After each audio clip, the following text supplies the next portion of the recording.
what really happens when you have set up a trust and then there's no one actually to inherit? For example, let's say you have started up the journey. You have the money, you have the properties, you have everything a man actually requires. And then you have put them under one basket, what we refer to as a trust. And then there's no one to inherit you. For example, we have seen in a lot of families nowadays, children are choosing not to actually get married, and others are choosing to marry from their own gender. So in an African setup, what we understand, it's if a parent discovers that something like that has happened to their children, you can become devastated. You have it all. Unfortunately, you know that all this will end up with this first line. So what next? So a client of mine today asked me, why tell me sincerely, because what I'm setting up is not really for them, is for the next couple of generations. So at one point, if they choose not to continue with the lineage, what happens to my money? And I post, let me tell you. So what we have been telling you is that under the succession or under the trust fund structure, we don't want to leave anything on a vacuum. We don't want to leave a space that can be exploited under the trust fund. So what we basically do is, if by any means, or if by any chance something happens to your family and they cease to continue with the lineage, and we have seen this sometimes when an entire family has been wiped out by these catastrophes like flood, fire, things like accidents, or that scenario was presenting when they choose not to have an ordinary family. What happens from the onset is that we allow our founder actually to do what is needful of him. So we advise you to look for two things. One, look for a foundation.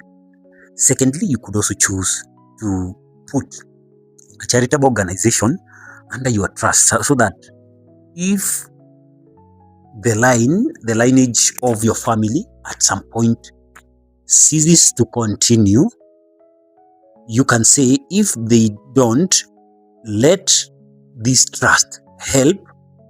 Maybe you could be having brothers and sisters, and they have children. You can say, the lineage of my brother should take over. But in case, again, something happens to them and they are unable to continue, I choose an organization named this way, which could be a charitable organization or maybe a foundation you already have that stands for your cause. There is something that you're very passionate about, like you really want to take care of people who are born with special condition like ADHD, or something like Down syndrome, or dyslexia, or something like there's so many special conditions, and there are organizations that have that particular passion for.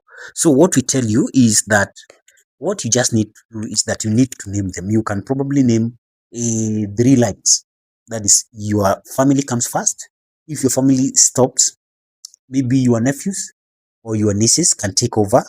If they are not there, a charitable organization or foundation you already have can actually take over. That is why we always advise you to keep on reviewing your trust fund. The power about trust fund is that you are required to review it on annual basis, and the beauty is there is no charge for review.